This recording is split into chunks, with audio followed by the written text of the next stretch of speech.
ಆಲೂರಿನಲ್ಲಿ ಅದ್ದೂರಿಯಾಗಿ ಸಂಪನ್ನಗೊಂಡ 3ನೇ ಕನ್ನಡ ಸಾಹಿತ್ಯ ಸಮ್ಮೇಳನ. ದಾಂಡೇಲಿ ತಾಲೂಕಿನ ಆಲೂರು ಗ್ರಾಮದಲ್ಲಿ ರಾಜಕೀಯತೆಯನ್ನು ಮರೆತು ಎಲ್ಲರನ್ನೂ ಒಳಗೊಳ್ಳುವ ಸಮ್ಮೇಳನಗಳ ನಡೆಯಬೇಕು. ಆಗ ಸಾಮಾಜಿಕ ಬದಲಾವಣೆ ಭದ್ರ ಬುನಾದಿಯನ್ನು ಒದಗಿಸುತ್ತದೆ ಎಂದರು. ಇಂಗ್ಲಿಷ್ ಮಾಧ್ಯಮ ಎನ್ನುವ ಭೂತ ಎಲ್ಲರ ಮನಸ್ಸಿನಿಂದ ಹೊರ ಹೋಗಬೇಕು ಎಂದು ಧಾರವಾಡ ಸಾಹಿತಿ ಪ್ರಜ್ಞಾ ಮತ್ತಿಹಳ್ಳಿ ಹೇಳಿದರು. ಆಲೂರಿನಲ್ಲಿ ಶುಕ್ರವಾರ ನಡೆದ ದಾಂಡೇಲಿ ತಾಲೂಕಿನ 3ನೇ ಕನ್ನಡ ಸಾಹಿತ್ಯ ಸಮ್ಮೇಳನವನ್ನು ಉದ್ಘಾಟಿಸಿ ಮಾತನಾಡಿದರು. ಈ ಹಳ್ಳಿಯ ಜನರ ಮನಸ್ಸಿನಲ್ಲಿ ಸಮ್ಮೇಳನಗಳೆಂದರೆ ಜಾತ್ರೆಯ ಸಂಭ್ರಮ. ಎಲ್ಲರನ್ನೂ ಕರೆದು ಆತ್ಮೀಯವಾಗಿ ಸತ್ಕರಿಸುತ್ತಾರೆ. ಅದೇ ಮನಸ್ಸಿಗೆ ಖುಷಿ ನೀಡುವ ಸಂಗತಿ. ಸಮಸ್ತ ಆಲೂರು ನಾಗರಿಕರ ಪರವಾಗಿ ಹಾಗೂ ಕನ್ನಡ ಸಾಹಿತ್ಯ ಪರಿಷತ್ತಿನ ಪರವಾಗಿ ಆತ್ಮೀಯವಾದ ಇಂದು ನಾವು ಮಕ್ಕಳನ್ನು ಅತಿ ಒತ್ತಡದಲ್ಲಿ ಇಟ್ಟಿದ್ದೇವೆ. ಅಂಕ ಇಂಗ್ಲಿಷ್ ಮಾಧ್ಯಮ ಹಿಂದೆ ಬಿದ್ದು ಮಕ್ಕಳಿಗೆ ಮನೋವೈಜ್ಞಾನಿಕ ಚಿಂತನ ಶಕ್ತಿಯನ್ನು ಕಳೆದು ಹಾಕಿದ್ದೇವೆ. ಕನ್ನಡ ಶಾಲೆಗಳು ಮುಚ್ಚುವ ಸ್ಥಿತಿಗೆ ಪಾಲಕರ ಮನಸ್ಥಿತಿಯ ಕನ್ನಡ ತನ್ನ ಅಸ್ತಿತ್ವವನ್ನು ಉಳಿಸಿಕೊಳ್ಳಲು ಹೋರಾಟ ನಡೆಸಬೇಕಾಗಿದೆ ಎಂದು ಆತಂಕ ವ್ಯಕ್ತಪಡಿಸಿದರು. ಕನ್ನಡ ಅಂದ್ರೆ ಈಗ ಸ್ವಲ್ಪ ಹೊತ್ತಿಗೆ ಮುಂಚೆ ಒಬ್ಬ ಪುಟಾಣಿ ಹುಡುಗ ಏನಂದ್ರೆ ಏನೋ ಗೊತ್ತಿಲ್ಲದೆ ಇರುವವ ಒಂದು ಕೆಂಪು ಹಳದಿ ಬಣ್ಣದ ಧ್ವಜವನ್ನ ಹಿಡ್ಕೊಂಡು ಓಡಿ ಬರ್ತಾ ಇದ್ದ. ಸಣ್ಣ ಹುಡುಗ, ಬಹಳ ಸಣ್ಣ ಹುಡುಗ. ನಂಗನಿಸ್ತು ಅವ ಒಂದೊಂದು ದಿನ ದೊಡ್ಡ ಮನುಷ್ಯ ಆಗ್ತಾನಲ್ಲ. ಆವಾಗ ಹೀಗೊಂದು ಸಮ್ಮೇಳನ ನಮ್ಮೂರಲ್ಲಾಗಿತ್ತು. ಅದು ಯಾವ ಸಮ್ಮೇಳನ, ಅದರ ಆಶಯ ಏನು, ಅದರ ಕನಸೇನು, ಅದು ಯಾಕಾಗಿ ಆಗಿತ್ತು ಅನ್ನುವ ಆ ಒಂದು ತಾತ್ವಿಕವಾದ ಭಾವ ಇನ್ನೊಂದು 20 ವರ್ಷಕ್ಕೆ ಅವನನ್ನ ತಲುಪಿತು. ಆದ್ರೆ ಇವತ್ತು ಈ ಊರಿನ ಈ ಒಂದು ಚೌಕದಲ್ಲಿ ಬಣ್ಣ ಬಣ್ಣದ ಕಮಾನುಗಳನ್ನ ಹಾಕೊಂಡು ಹಸಿರು ಸಿರಿಯನ್ನ ಮೆರವಣಿಗೆಯಂತೆ ತೋರಣವಾಗಿ ಇಟ್ಟುಕೊಂಡು ಹೀಗೆ ನೀವೆಲ್ಲರೂ ಒಂದು ಊರ ಹಬ್ಬದಂತೆ ಕೂತು ಕೇಳ್ತಾ ಆನಂದಿಸ್ತಾ ಏನು ಒಳಗೊಂಡಿದ್ದೀರಲ್ಲ, ಈ ಚಟುವಟಿಕೆ ನಿಧಾನವಾಗಿ ಅವನ ಗ್ರಹಿಕೆಯ ಜಗತ್ತಿಗೆ ಪಾದಾರ್ಪಣೆ ಮಾಡುತ್ತೆ, ಅವನ ಅಂತರಂಗದಲ್ಲಿ ಪ್ರವೇಶ ಮಾಡುತ್ತೆ. ಕನ್ನಡ ನಮ್ಮೆಲ್ಲರನ್ನು ತಲುಪಬೇಕಾದಂತಹ ಮಾರ್ಗವೇ ಅದು.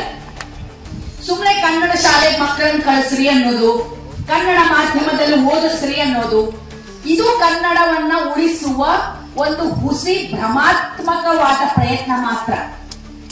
ಹಾಗಾಗಿ ಕನ್ನಡ ಶಾಲೆ ಮುಚ್ಚಿಸ್ಬಿಡ್ತೀರೇನ್ರಿ ಅಂತಲ್ಲ, ಎಲ್ಲವನ್ನೂ ಒಳಗೊಂಡಂತೆ ಎಲ್ಲ ಭಾಷಿಕರು, ಎಲ್ಲ ಧರ್ಮದ, ಎಲ್ಲ ಜನಾಂಗದ, ಎಲ್ಲ ಜನಮಾನಸಗಳನ್ನು ಒಳಗೊಂಡ ಈ ಬೃಹತ್ ಕರ್ನಾಟಕದಲ್ಲಿ ಒಂದು ನಾಡು ನುಡಿಯಾಗಿ, ಒಂದು ರಾಜ್ಯದ ಭಾಷೆಯಾಗಿ, ಎಲ್ಲರ ಪ್ರೀತಿಯ ಮಮತೆಯ ವಾತ್ಸಲ್ಯದ ಹಂದರದಲ್ಲಿ ಯಾವತ್ತೂ ಅರಳುವ ಕುಸುಮವಾಗಿ ಕನ್ನಡವನ್ನ ನಾವು ಉಳಿಸಬೇಕಾಗಿದೆ. ಸುಮ್ಮನೆ ಒಂದು ಭುವನೇಶ್ವರಿಯ ಫೋಟೋ ಆಗಿ, ಹಾರಾಡುವ ಒಂದು ಬಣ್ಣದ ಧ್ವಜವಾಗಿ ಅಷ್ಟಕ್ಕೆ ನಾವು ಉಳಿಸ್ಬಿಟ್ರೆ, ವರ್ಷಕ್ಕೊಂದ್ಸಲ ತಿಥಿ ಮಾಡಿ ಕಳಿಸುವಂತಹ ಒಬ್ಬ ಹಿರಿಯರ ಜಾಗದಲ್ಲಿ ನಾವು ಕನ್ನಡಾಂಬೆಯನ್ನು ಕೂರಿಸಬೇಕಾಗ್ತದೆ. ಅದಕ್ಕೆ ಅರ್ಥ ಉಳಿಯುವುದಿಲ್ಲ.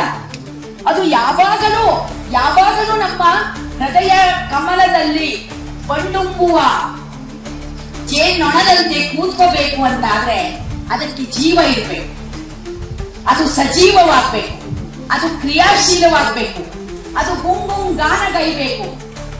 ಆಗ ಅದೊಂದಿಷ್ಟು ಕೊರೆದರೂ ಕೂಡ, ಕಮಲವನ್ನು ಕೊರೆದಾಗಲೂ ಕೂಡ. ಸಮ್ಮೇಳನಾಧ್ಯಕ್ಷ US ಪಾಟೀಲ್ ಮಾತನಾಡಿ, ದಾಂಡೇಲಿ 3ನೇ ಕನ್ನಡ ಸಾಹಿತ್ಯ ಸಮ್ಮೇಳನದ ಅಧ್ಯಕ್ಷರಾಗಿದ್ದು ಸಂತಸ ತಂದಿದೆ.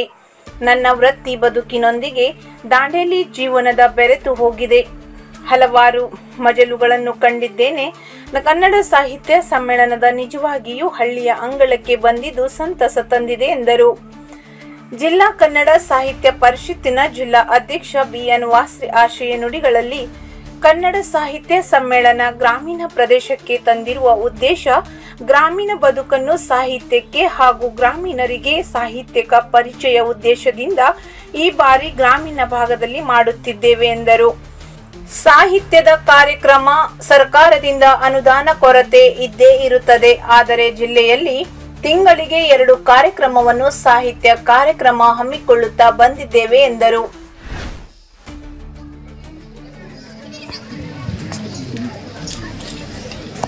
ಎಲ್ಲರಿಗೂ ನಮಸ್ಕಾರ.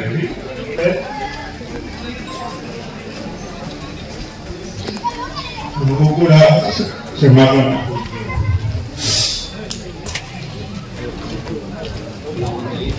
ಆತ್ಮೀಯರೇ, ಉತ್ತರ ಕನ್ನಡ ಜಿಲ್ಲೆಯ ದಾಂಡೇಲಿ ತಾಲೂಕು ನಿಸರ್ಗದ ಮಡಿಲಲ್ಲಿ ಕನ್ನಡ ಮನಸ್ಸನ್ನು ಒಂದುಗೂಡಿಸಿ ಉತ್ತರ ಕನ್ನಡ ಜಿಲ್ಲೆಯ ಕಸಪ ಕನ್ನಡ ತೇರಿನ ಸಾರ್ಥಿ ಸ್ಥಾನ ಅಲಂಕರಿಸಿ ವಿನೂತನ ಕಾರ್ಯಕ್ರಮಗಳನ್ನು ರೂಪಿಸಿ ಕನ್ನಡ ಭಾಷೆ, ಸಾಹಿತ್ಯ, ನೆಲ, ಜಲ ಇವುಗಳ ರಕ್ಷಣೆಗೆ, ಬೆಳವಣಿಗೆಗೆ ಮಹತ್ವದ ಕೊಡುಗೆ ನೀಡಿದ ಕಸಪ ಜಿಲ್ಲಾಧ್ಯಕ್ಷ ಕೆ. ವಾಸುದೇವನ ಕಾರ್ಯ ಶ್ಲಾಘನೀಯ.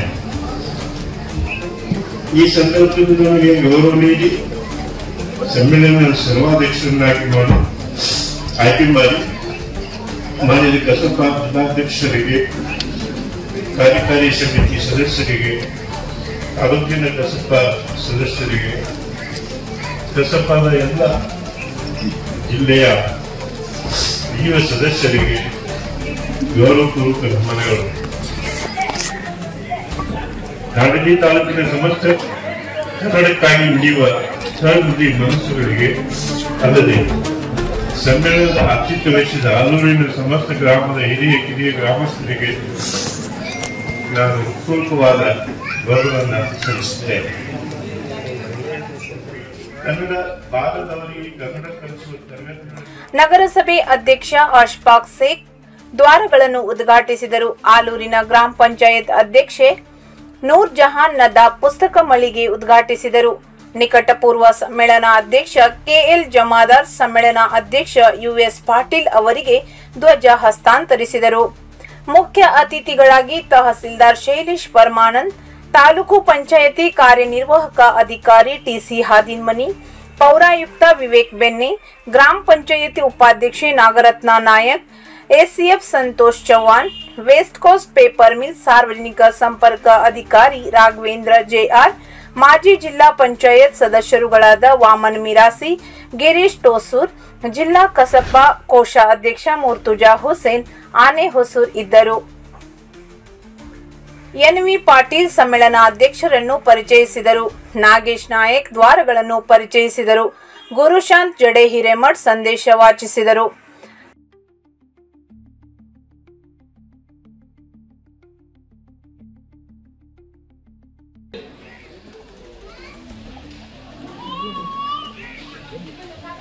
ಪ್ರವಾಸೋದ್ಯಮ ನಗರ, ಕೈಗಾರಿಕೆ ನಗರ, ಸಾಗುವಾನಿ ನಗರ ಅಂತ ಹೇಳಿ ಕೊನೆಯದಾಗಿ ಈ ದಾಂಡೇಲಿ ತಾಲೂಕನ್ನ ಸಾಂಸ್ಕೃತಿಕ ನಗರವಾಗಿ ಖಂಡಿತವಾಗಿ ಆಗುತ್ತೆ ಅಂತ ನಾನು ಈ ಒಂದು ವೇದಿಕೆ ಮೂಲಕ ತಮ್ಮೆಲ್ಲರನ್ನ ಖಂಡಿತವಾಗಿ ಆಶ್ವಾಸನೆ ನೀಡುತ್ತಾ, ಅದೇ ರೀತಿಯಾಗಿ ಮುಂಬರುವ ದಿನಗಳಲ್ಲಿ ಹೆಚ್ಚಾಗಿ ಸಾಹಿತಿಗಳು, ಕವಿಗಳು ಹೆಚ್ಚಾಗಿ ಮಾತಾಡ್ತಾರೆ. ಆದ್ರೆ ಇನ್ನು ಬಹಳಷ್ಟು ಜನ ಮಾತಾಡಲಿದ್ದಾರೆ. ಹಾಗಾಗಿ ನಾನು ಈ ಒಂದು ಸಾಹಿತ್ಯ ಸಮ್ಮೇಳನ ಈ ಗ್ರಾಮದಲ್ಲಿ, ಆಲೂರು ಗ್ರಾಮದಲ್ಲಿ ಮರಾಠಿ ಸಮ್ಮೇಳನವನ್ನ ಕನ್ನಡ ಸಾಹಿತ್ಯ ಸಮ್ಮೇಳನವನ್ನ ಪರಿವರ್ತನೆಗೊಂಡಿದೆ ಅಂತ ಈ ಮೂಲಕ ಹೇಳುತ್ತಾ ನಾನು ಒಂದು ಮಾತನ್ನು ಮುಗಿಸ್ತೇನೆ. Thank you. ದಾಂಡೇಲಿ ನಾನು ಕಂಡಂತೆ ಕರ್ನಾಟಕ ರಾಜ್ಯದ ಅತ್ಯಂತ ಸಣ್ಣ ತಾಲೂಕುಗಳ ಪೈಕಿ ದಾಂಡೇಲಿ ಕೂಡ ಒಂದು. ಕೇವಲ 60,000-70,000 ಜನಸಂಖ್ಯೆಯನ್ನು ಹೊಂದಿರತಕ್ಕಂತ ಈ ಒಂದು ತಾಲೂಕಿನಲ್ಲಿ ಇಷ್ಟೊಂದು ಅಭೂತಪೂರ್ವವಾಗಿ ಈ ಒಂದು ಕನ್ನಡ ಸಾಹಿತ್ಯ ಸಮ್ಮೇಳನವನ್ನು ಏರ್ಪಾಡು ಮಾಡಿದ್ದೀರಿ. ಈ ಒಂದು ಯಶಸ್ವಿ ಸಾಹಿತ್ಯ ಸಮ್ಮೇಳನವನ್ನು ಏರ್ಪಾಡು ಮಾಡಿರ್ತಕ್ಕಂಥ ಈ ಒಂದು ಸಾಹಿತ್ಯ ಪರಿಷತ್ತಿನ ಎಲ್ಲ ಪದಾಧಿಕಾರಿಗಳು, ಈ ಒಂದು ಕಾರ್ಯಕ್ರಮಕ್ಕೆ ಸಹಕರಿಸಿರ್ತಕ್ಕಂಥ ಗ್ರಾಮ ಪಂಚಾಯತಿನ ಎಲ್ಲ ಪದಾಧಿಕಾರಿಗಳು ಹಾಗೂ ಆಲೂರು ಗ್ರಾಮಸ್ಥರು ಹಾಗೂ ಭಾಗವಹಿಸಿರ್ತಕ್ಕಂಥ ತಮ್ಮೆಲ್ಲರಿಗೂ ಕೂಡ ಕನ್ನಡ ಅಭಿಮಾನಿಯಾದ ನನ್ನ ಹೃದಯಪೂರ್ವಕ ಧನ್ಯವಾದಗಳನ್ನು ಅರ್ಪಿಸುತ್ತೇನೆ. ಎರಡನೇದಾಗಿ ಕನ್ನಡ ಭಾಷೆಯು ವಿಶ್ವದ ಅತ್ಯಂತ ಶ್ರೀಮಂತ ಭಾಷೆಗಳ ಪೈಕಿ ಕನ್ನಡ ಭಾಷೆ ಕೂಡ ಒಂದು ಅಂತ ನಾನು ಹೇಳಲಿಕ್ಕೆ ಬಯಸ್ತೇನೆ.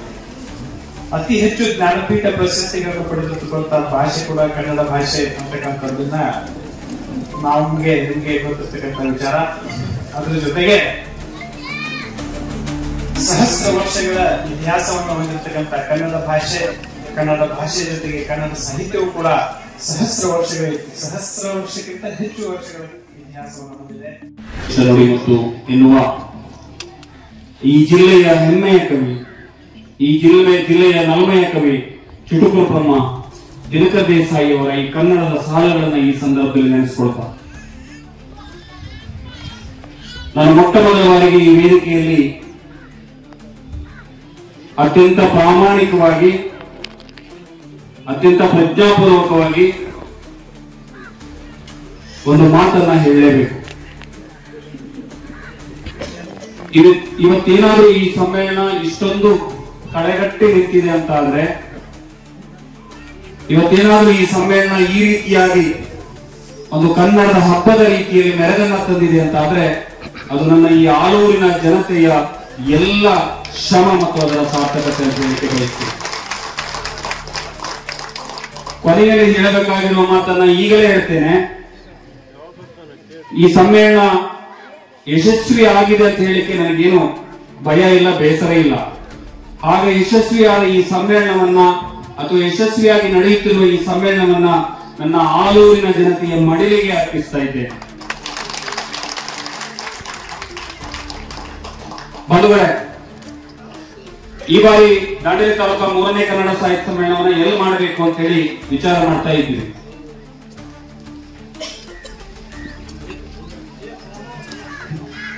ಬೇರೆ ಎಲ್ಲಾದ್ರೂ ಮಾಡೋಣ, ಇವತ್ತು ನಗರವನ್ನು ಬಿಟ್ಟು ಬೇರೆ ಕಡೆ ಮಾಡೋಣ, ಗ್ರಾಮೀಣ ಭಾಗದಲ್ಲಿ ಮಾಡೋಣ ಎನ್ನುವ ಒತ್ತಾಸೆ ಕಾರ್ಯಕಾರಿ ಸಮಿತಿಯವರಿತ್ತು.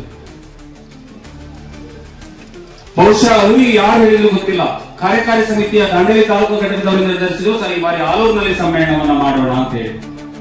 ನನಗೆ ವಿಚಿತ್ರ ಆಯ್ತು. ಆಲೂರಿನಲ್ಲಿ ಹೋಗಿ ಸಮ್ಮೇಳನ ಮಾಡೋದು ಹೇಗೆ ಸಾಧ್ಯ? ಅಷ್ಟು ಚಿಕ್ಕದಾದ ಊರು.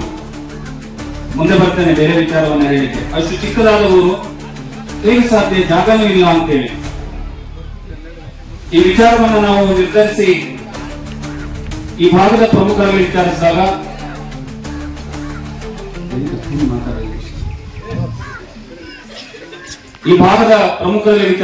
ಅದು ಹಿರಿಯರಾಗಿರ್ತಕ್ಕಂಥ ವಾಮನ ವಿರಾಶಿ ಅವರಿರ್ಬೋದು, ನಮ್ಮ ತಾಲೂಕ್ ಪಂಚಾಯತ್ ಮಾಜಿ ಸದಸ್ಯರಾಗಿರ್ತಕ್ಕಂಥ ಟೋಸೂರ್ ಅವರು ಇರ್ಬೋದು, ಪರಶುರಾಮ್ ಅವರು ಇರ್ಬೋದು, ಇಂಥವತ್ರ ನಾವೆಲ್ಲರೂ ಚರ್ಚೆ ಮಾಡಿದಾಗ ತುಂಬಾ ಖುಷಿಯಿಂದ ಒಪ್ಕೊಂಡ್ರು. ಸಾಗ ಮೂರಲ್ಲೂ ಸಭೆ ಕರಿತೀವಿ, ಇಲ್ಲೇ ಮಾತಾಡಿ ಅಂತ ಹೇಳಿದ್ರು. ನಾವು ತಹಶೀಲ್ದಾರ್ ಸರ್ ಮತ್ತು ಡಿಸಿ ಹಾದಿಮನಿ ತಾಲೂಕ್ ಪಂಚಾಯತ್ ಕಾರ್ಯನಿರ್ವಹಣಾಧಿಕಾರಿಗಳ ನೇತೃತ್ವದಲ್ಲಿ ಆಲೂರಿನಲ್ಲಿ ಒಂದು ಸಭೆಯನ್ನು ತಗೊಂಡ್ರು ಗ್ರಾಮ ಪಂಚಾಯತ್ ಕಾರ್ಯಾಲಯದಲ್ಲಿ. ನಾವೇ ನಿರ್ಧಾರ ನಮಗಿಂತ ಹೆಚ್ಚಿಗೆ ಜನ ಸೇರ್ಬಿಟ್ಟು ಒಂದು ಸಾರ್ ನಾವು ಸಮ್ಮೇಳನವನ್ನ ಮಾಡ್ತೀವಿ ಅಂತ ಹೇಳಿದ್ರು. ಅಷ್ಟೇ ಅಲ್ಲ, ಗೊತ್ತಾಗುತ್ತೆ ಜನಕ್ಕೆ ನಾನು ಹೇಳಬೇಕು, ಆ ಸಮ್ಮೇಳನದ ಊಟ ಮತ್ತು ಉಪಹಾರದ ಜವಾಬ್ದಾರಿ ತಮ್ಮದೇ ಎನ್ನುವ ಮಾತನ್ನ ಅವರಾಗಿ ಘೋಷಣೆಯನ್ನ ಮಾಡಿದರು. ಇದು ಗ್ರಾಮೀಣ ಜನರ ಒಳವಾಗಿರುವ ಪ್ರೀತಿ. ನೇತೃತ್ವದಲ್ಲಿ ದಾಂಡೇಲಿ ತಾಲೂಕಿನ ಆಲೂರು ಗ್ರಾಮದಲ್ಲಿ ಇವತ್ತು ಸಮ್ಮೇಳನ ನಡೀತಾ ಇದೆ. ದಾಂಡೇಲಿ ತಾಲೂಕಿಗೆ 4 ಗ್ರಾಮ ಪಂಚಾಯತಿಗಳು, ಅದರಲ್ಲಿ ಇವತ್ತು ಆಲೂರು ಪಂಚಾಯತಿಯಲ್ಲಿ ಈ ಕನ್ನಡದ ಹಬ್ಬ ಮಾಡಬೇಕು ಅಂತ ಹೇಳಿ ಇಚ್ಛೆ ಪಟ್ಟು ಜಿಲ್ಲಾ ಅಧ್ಯಕ್ಷರು ಇಲ್ಲಿ ಜನರನ್ನು ಸಂಪರ್ಕಿಸಿದ್ರು. ನಾವು ಬಹಳ ಖುಷಿ ಪಡ್ತೀವಿ. ಗ್ರಾಮೀಣ ಭಾಗದಲ್ಲಿ ಈ ಕನ್ನಡದ ಕಾರ್ಯಕ್ರಮ ನಡೀಬೇಕು ಅನ್ನುವಂತ ವಿಚಾರ ಇರಬೇಕಾಗಿ, ಹಾಗಾಗಿ ಇವತ್ತಿನ ಈ ಕಾರ್ಯಕ್ರಮದ ಕೇಂದ್ರ ಬಿಂದು ನಮ್ಮ ಗುರುಗಳು ಎಸ್ ಪಾಟೀಲ್ ಸರ್ ಅವರೇ.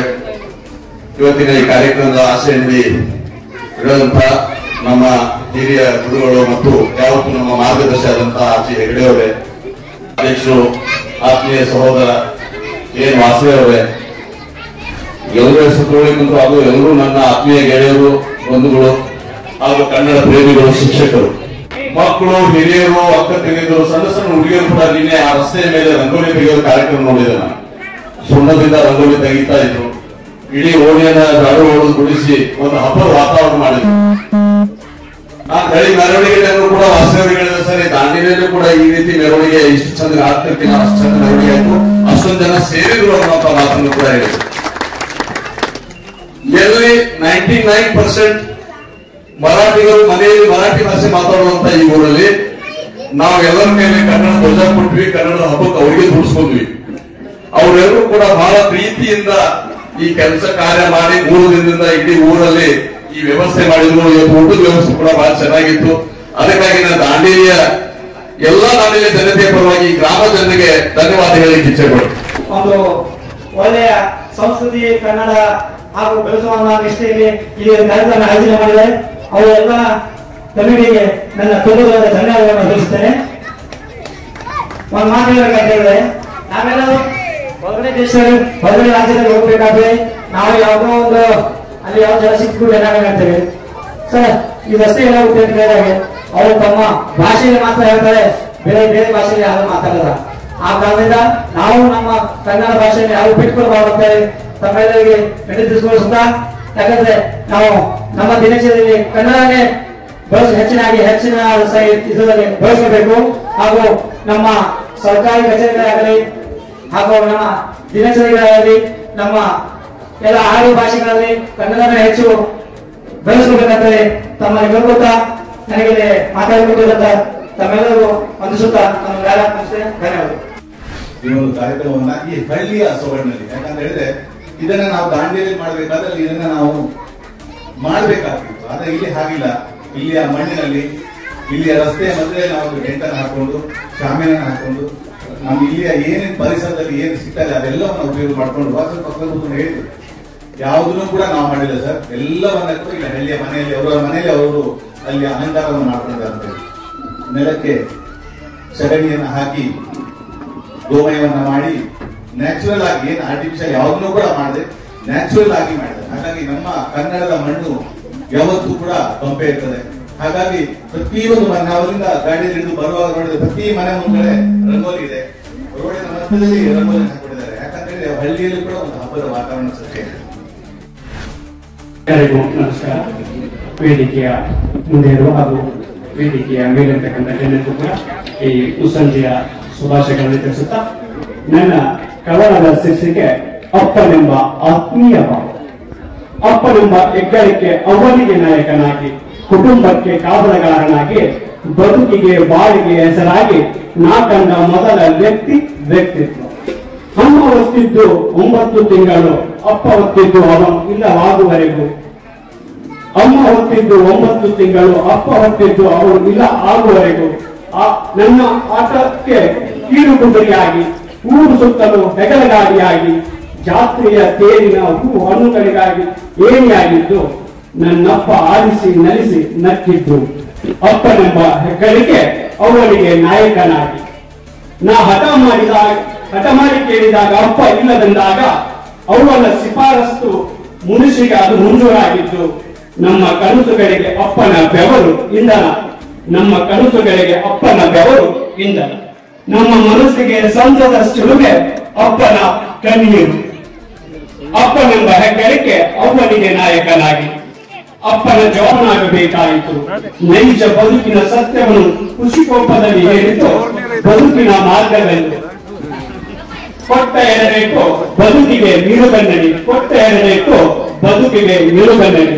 ಅಪ್ಪ ಹೋಗುವವರೆಗೂ ಅಪ್ಪ ಅರ್ಥವಾಗಲಿಲ್ಲ, ಅಪ್ಪ ಹೋಗುವವರೆಗೂ ಅಪ್ಪ ಅರ್ಥವಾಗಲಿಲ್ಲ.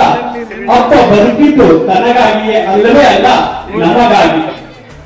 ಅಪ್ಪ ಎತ್ತರದಲ್ಲಿದ್ದು ಮಗ ಬಂದು ಕರೆದಾಗಲೇ ಎಚ್ಚರವಾಗಿತ್ತು. ಅಪ್ಪನ ಫೋಟೋ ಕಣ್ಣ ಮುಂದಿತ್ತು, ಅಪ್ಪನ ಫೋಟೋ ಕಣ್ಣ ಮುಂದಿತ್ತು. ಮನಸ್ಸಿನ ಭಾರಕ್ಕೆ ಕಣ್ಣುಗಳು ಹನಿ ತುಂಬಿಕೊಂಡಿದ್ದವು, ಮನಸ್ಸಿನ ಭಾರಕ್ಕೆ ಕಣ್ಣುಗಳು ಹನಿ ತುಂಬಿಕೊಂಡಿದ್ದವು. ಅವಕಾಶಕ್ಕಾಗಿ ಧನ್ಯವಾದಗಳು. ಧನ್ಯವಾದಗಳು ಸರ್. ನನ್ನ ಕವನದ ಶೀರ್ಷಿಕೆ ಶ್ರೀ ಛತ್ರಪತಿ ಶಿವಾಜಿ ಮಹಾರಾಜ. ಇಂದು ಕನ್ನಡ ಸಾಹಿತ್ಯ ಸಮ್ಮೇಳನ ಶಿವಾಜಿ ಚೌಕ್ನಲ್ಲಿ ನಡೆಯುತ್ತಿದೆ. ಅದಕ್ಕಾಗಿ ನನ್ನ ಈ ಕವನ ಶಿವಾಜಿ ಮಹಾರಾಜರ ಪಾಠಕ್ಕಾಗಿ.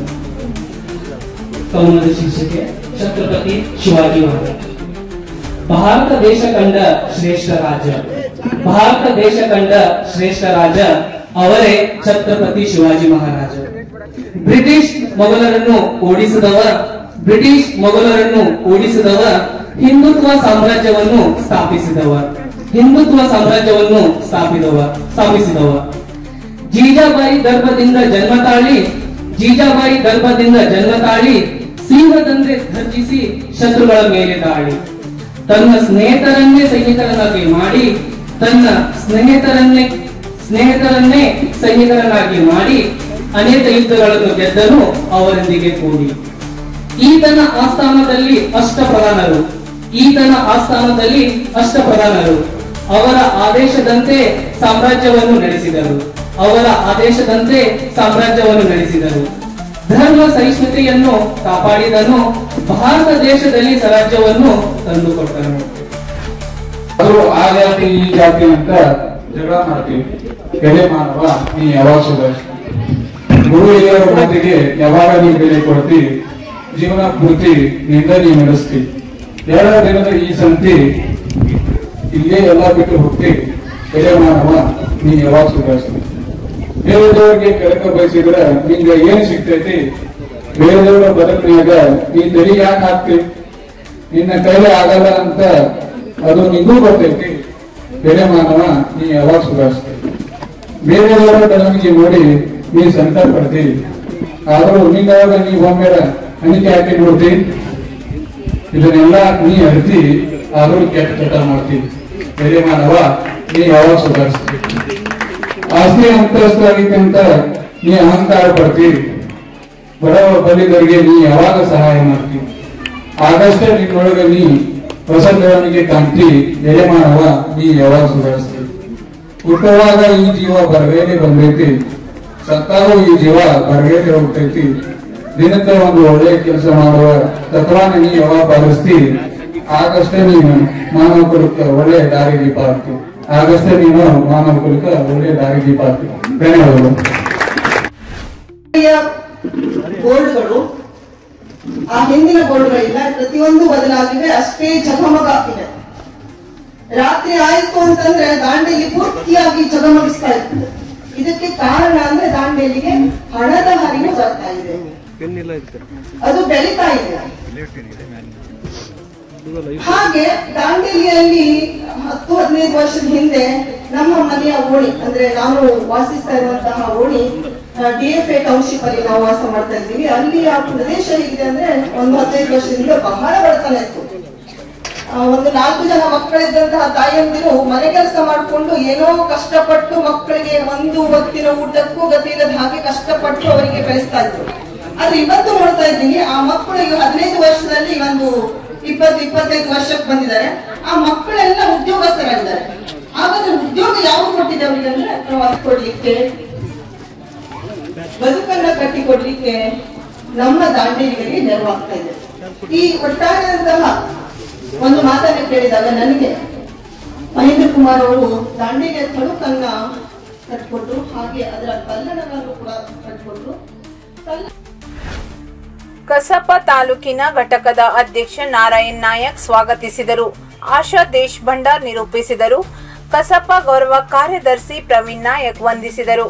ಸಮ್ಮೇಳನಾಧ್ಯಕ್ಷ ಮೆರವಣಿಗೆ ಆಲೂರಿನ ಗ್ರಾಮ ದೇವತೆ ಲಕ್ಷ್ಮೀ ದೇವಿ ದೇವಸ್ಥಾನದಿಂದ ಪ್ರಾರಂಭವಾದ ಮೆರವಣಿಗೆ ವಿಠ್ಠಲ ಮಂದಿರದಿಂದ ಪ್ರಮುಖ ಬೀದಿಗಳಲ್ಲಿ ಸಂಚರಿಸಿತು. ಸುಮಂಗಲಿಯರ ಪೂರ್ಣ ಕುಂಭ ಕಳಶದೊಂದಿಗೆ ಭಜನೆ, ಶಾಲಾ ಮಕ್ಕಳ ಪದ್ಮವೇಷಣಗಳ ಮೆರವಣಿಗೆ ಕಳೆ ಕಟ್ಟಿತು. ಸಂಜೆ ನಡೆದ ಕಾರ್ಯಕ್ರಮದಲ್ಲಿ ವಿವಿಧ ಕ್ಷೇತ್ರದಲ್ಲಿ ಸಾಧನೆ ಮಾಡಿದ ಸಾಧಕರಾದ ಹಂಚಿನಾಳ್ ಮಠ್, ಡಾಕ್ಟರ್ ಶೇಖರ್ ಸುರೇಶ್ ನಾಯಕ್, ಸೀಮಾ ಕಿನಿ, ಜಾನು ಸಗ್ಗು ಪಾವನೆ, ಹನುಮಂತ್ ಕಾರ್ಗಿ, ಶಿವರಾಜ್ ಯಮಗೋನಿ, ದೀಪಾಲಿ ಸಾಮಂತ್, ಮಹಾಂತೇಶ್ ಅಂದಾಕರ್, ಅರ್ಜುನ್ ಕಾಂದೇಕರ್, ಭರಮಣ್ಣ ಹನುಮಂತ್ ಕದಂ, ಪ್ರಕಾಶ್ ಪಿಸಾಳೆ ಮತ್ತು ರಾಮಪ್ಪ ಎಚ್ ಸಿದ್ದರ್ ಅವರನ್ನು ಗೌರವಪೂರ್ವಕವಾಗಿ ಸನ್ಮಾನಿಸಲಾಯಿತು. ಸಮಾರೋಪ ಸಮಾರಂಭದ ಅಧ್ಯಕ್ಷತೆಯನ್ನು ಕಸಾಪ ಜಿಲ್ಲಾ ಅಧ್ಯಕ್ಷ ವಾಸರೆ ಅವರು ವಹಿಸಿದರು. ಹಿರಿಯ ಸಾಹಿತ್ಯಗಳಾದ ಡಾಕ್ಟರ್ ಆರ್ಜಿ ಹೆಗಡೆ ಸಮಾರೋಪ ನುಡಿಗಳನ್ನಾಡಿದರು.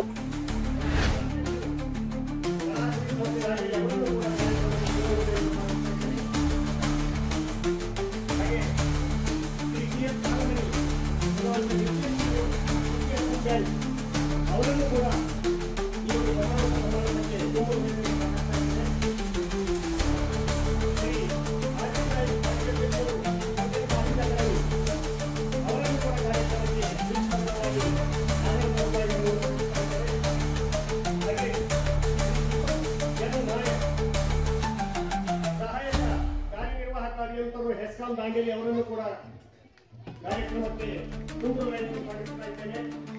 ಹಾಗೆ ಶ್ರೀ ಅರ್ಜುನ್ ದೇವಪ್ಪ ನೀರಾಗಿ ಅರ್ಚಕರು ದಾಂಡೇಲಿಯಪ್ಪ ದೇವಸ್ಥಾನ ಅವರನ್ನು ಕೂಡ ಗೌರವಪೂರ್ವಕವಾಗಿ ಕಾರ್ಯಕ್ರಮಕ್ಕೆ ಸ್ವಾಗತಿಸ್ತಾ ಇದ್ದೇನೆ.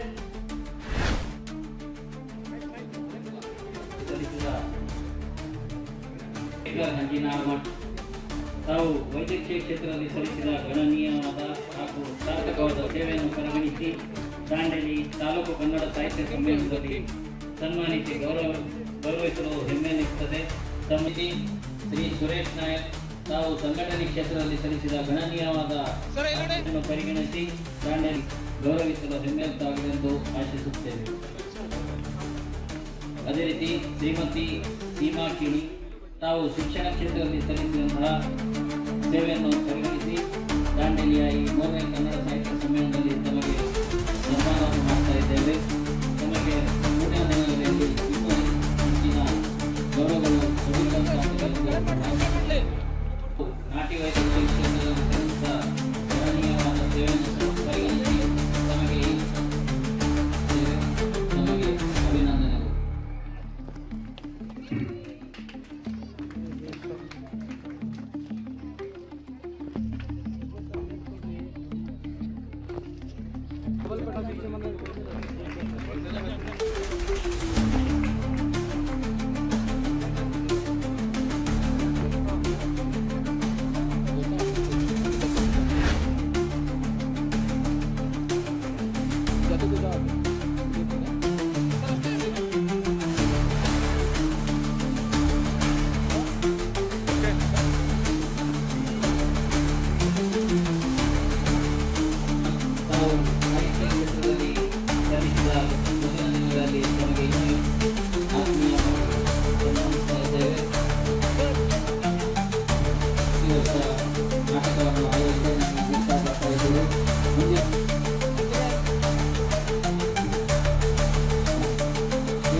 ಪರಿಗಣಿಸಿ ತಮಗೆ ಈ ಕನ್ನಡ ಸಾಹಿತ್ಯ ಸಮ್ಮೇಳನ ಆರೂರಿನಲ್ಲಿ ನಡೀತಾ ಇರುವ ಸಂದರ್ಭದಲ್ಲಿ ತಮ್ಮನ್ನು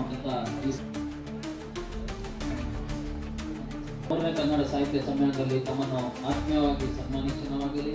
ಮುಂದಿನ ದಿನಗಳಲ್ಲಿ ತಮಗೆ ಇನ್ನೂ ಹೆಚ್ಚಿನ ಈ ಶುಭ ಸಂದರ್ಭದಲ್ಲಿ ಶೈಲಿಯಲ್ಲಿ ಗಾಯನವನ್ನು ಹಾಡಿ ಉತ್ತಮ ಸ್ವೀಕರಿಸ್ತಾ ಇದ್ದಾರೆ.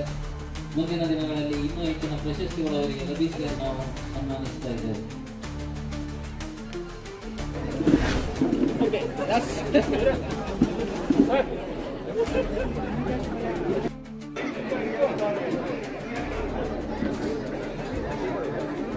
ದಾಂಡೇಲಿಯ ಹಿರಿಯ ವೈದ್ಯರಾದಂತಹ ಸ್ವಲ್ಪ ಬ್ಯಾಕ್ ಇವರು ಪಿಚ್ ಆಜೋ ಸರ್ ಇಲ್ಲ ನೋಡ್ರಿ ವಿ ಭಟ್ ಇವರಿಂದ ಸಮ್ಮೇಳನಾಧ್ಯಕ್ಷರಿಗೆ ಗೌರವ ಸಮರ್ಪಣೆ.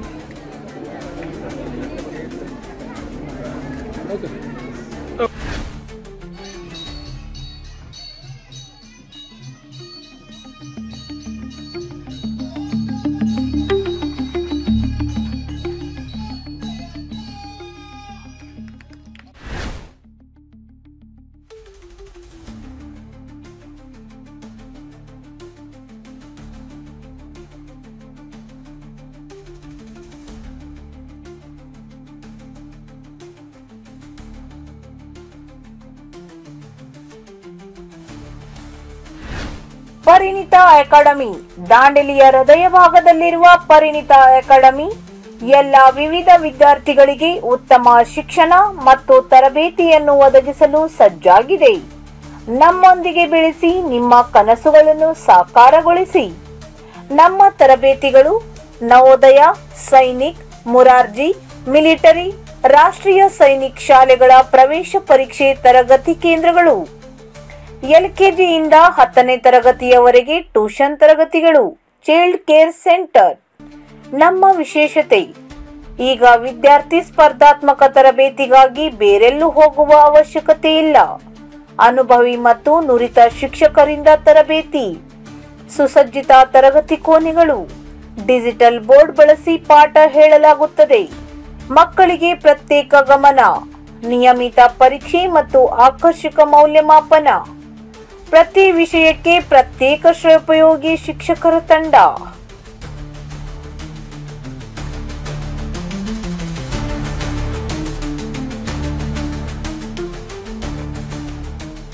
Summer vacation classes.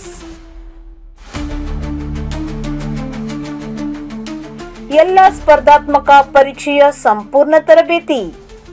8, 9, 10ನೇ ತರಗತಿಗಳಿಗೆ ಇಂಗ್ಲಿಷ್, ಗಣಿತ ಮತ್ತು ವಿಜ್ಞಾನ ತರಗತಿಗಳು. 3 ರಿಂದ 7ನೇ ತರಗತಿಗಳಿಗೆ ಕನ್ನಡ, ಇಂಗ್ಲಿಷ್, ಹಿಂದಿ ಮತ್ತು ಗಣಿತ ಮೂಲಭೂತ ಪಾಠ ತರಗತಿಗಳು. ಜೂನ್ ತಿಂಗಳಿಂದ ಹೊಸದಾಗಿ ಪ್ರಾರಂಭವಾಗುವ ಚೈಲ್ಡ್ ಕೇರ್ ಮಕ್ಕಳ ಮನೆ. 2 ರಿಂದ 5 ವರ್ಷ ವಯಸ್ಸಿನ ಮಕ್ಕಳಿಗೆ ಆರೈಕೆ. ಹೊಸದಾಗಿ ಜೊಯ್ಡಾದಲ್ಲಿ ಶಾಖೆಯನ್ನು ಪ್ರಾರಂಭಿಸಲಾಗಿದೆ. ಮಕ್ಕಳ ಭವಿಷ್ಯ ಉಜ್ವಲವಾಗಿಸುವ ಉದ್ದೇಶ ನಮ್ಮದಾಗಿದೆ. ನೀವು ನಮಗೆ ಸಂಪರ್ಕಿಸಿರಿ ಮತ್ತು ಭರವಸೆಯಿಂದ ನಮ್ಮೊಂದಿಗೆ ಸಾಗಿರಿ. ಬೇಸಿಗೆ ಶಿಬಿರದ ತರಗತಿಗಳಿಗೆ ಬೇರೆ ಊರುಗಳಿಂದ ಬರುವ ವಿದ್ಯಾರ್ಥಿಗಳಿಗೆ ವಸತಿ ಸೌಲಭ್ಯಗಳನ್ನು ಒದಗಿಸಲಾಗುತ್ತದೆ. ಹಿಂದೆ ಸಂಪರ್ಕಿಸಿ. ನಿಮ್ಮ ಮಗುವಿನ ಹೆಸರು ನೋಂದಾಯಿಸಿಕೊಳ್ಳಿರಿ. ಪರಿಣಿತ ಅಕಾಡೆಮಿ, ನಿಮ್ಮ ಯಶಸ್ಸಿನ ದಾರಿ. ಸಂಪರ್ಕಿಸಿ 7204618832. ಸ್ಥಳ Hiremath complex, first floor, opposite of Karnataka Bank, JN road, Dandeli.